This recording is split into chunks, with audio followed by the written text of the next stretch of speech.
Hi, welcome to Off the Shelf with Christine and friends. Today we are packing our virtual bags, filling up the tank, and mapping out a literary road trip through the heart of the American Southwest. Now, you don't need a massive budget or 2 weeks of PTO to experience the magic of Route 66. You just need to turn the right page. So let's explore some books that give a feel for the history and culture of all these unique states, and one series that actually spans several of them. Any thoughts on what that series might be? For now, pack light, grab an oversized mug of your favorite beverage, and let's go take those books off the shelf. Starting us off, we're going to the great state of Arizona, and we have a walk in the park, the true story of a spectacular misadventure in the Grand Canyon by Kevin Fidarko. Now, when the author started his year-long 750-mile hike through the Grand Canyon in 2015, less people had completed this journey in one hike than had walked on the moon. In this memoir, he chronicles his challenging journey, during which he encountered steep cliffs, long lost Native American ruins, the remains of an Old West prospectors camp, and present day tribal activists. A Walk in the Park won the Andrew Carnegie Medal for Nonfiction in 2025, along with the National Outdoor Book Award in 2024. One of the interesting facts I learned about this is that there is no one singular trail that spans the Grand Canyon from one end to the other end, so he had to make his way utilizing several different trails. Next up, we have Light Changes Everything by Nancy E. Turner. Now, this is set in the early 1900s Arizona, and the novel follows 17-year-old Mary Pearl Prime, who puts a hasty forbidden engagement on hold so that she can attend art school in Illinois. There, she navigates societal expectations, a little bit of a treacherous betrayal, and a range of wars that ultimately force her to forge her own independent path. Now, this is the standalone companion to the Sarah Agnes Prine series, which begins with These Is My Words, the diary of Sarah Agnes Prine, 1881 through 1901. This is the story of her niece. So if you want to learn a little bit more on that time period, you can check out those books as well. Now we have the good old West epitaph, a story of the OK Corral by Mary Dorrell Russer.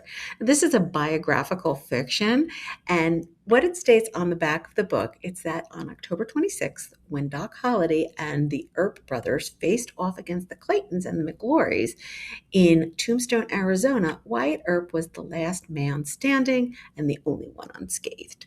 The lies began before the smoke had cleared. Now, this is the story of the woman behind the man, Josephine Sarah Marcus, who loved Wyatt Earp for 49 years and who carefully chipped away at the misconceptions to reveal the truth until she had crafted the heroic legend that would become the epitaph her husband deserved.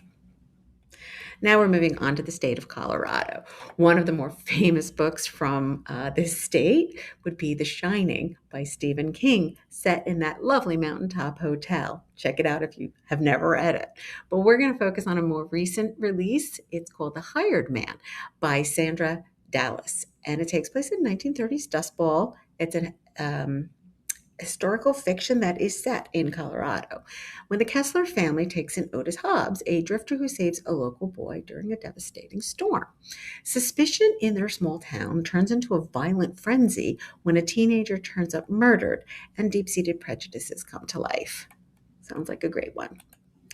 Then we have Go as a River by Shelley Reed. Now, this is in 1940s rural Colorado, and we encounter 17-year-old Victoria Nash. Her life changes completely when she meets an indigenous drifter named Wilson Moon. Facing tragedy and societal prejudice, she is forced to flee into the harsh wilderness where she must draw on her inner resilience and the teachings of the natural world to survive, rebuild, and forge her own destiny. Our next travel destination stop is New Mexico, and we're starting off with A Voice Like Mine, a memoir by Deb Haaland. Now, this memoir chronicles her journey from the struggles of poverty and single parenthood to breaking barriers as one of the first two Indigenous women elected to Congress and the first Indigenous American to serve in a presidential cabinet. It's grounded in her Pueblo heritage. The book offers an inspirational look at how resilience and community empower meaningful leadership. Next up, we have Badlands by Douglas Preston and Lincoln Childs. Now, this is the latest book in the Nora Kelly series, and it finds FBI agent Corey Swanson and archaeologist Nora Kelly investigating a series of bizarre ritualistic deaths in the New Mexico desert. As they search for answers, the duo uncovers a connection to rare ancient artifacts and ultimately unleashes a terrifying dark power that threatens their lives. Now, before we reveal that series that spans over several states in this region, just want to remind you, if you like what you see and want to get more recommendations, make sure you subscribe below, and this way you'll be notified of new videos. All right, so the series is the Leaphorn and Cheese series, originally started by Tony Hillerman, but upon his death, his daughter Anne Hillerman picked it up. And the latest book in this series is Shadow of Solstice.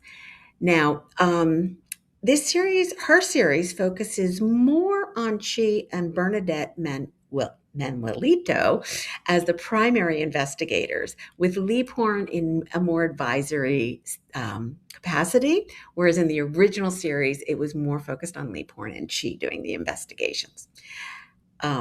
So as the Navajo Nation covers more than one state, so does this series. There have books that are set in Arizona, New Mexico, and even Utah for that matter.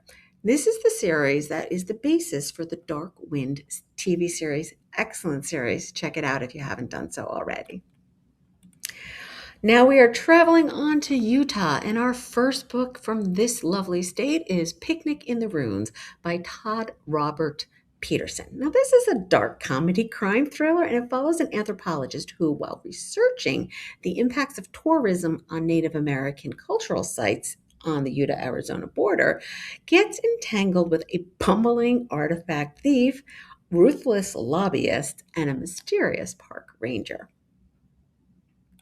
Now, next up, we have a dual timeline historical fiction, that gives us a little bit of the past and a little bit of the present. And it is Through Water and Stone by Karen Barnett. And it is set in Zion National Park in Utah.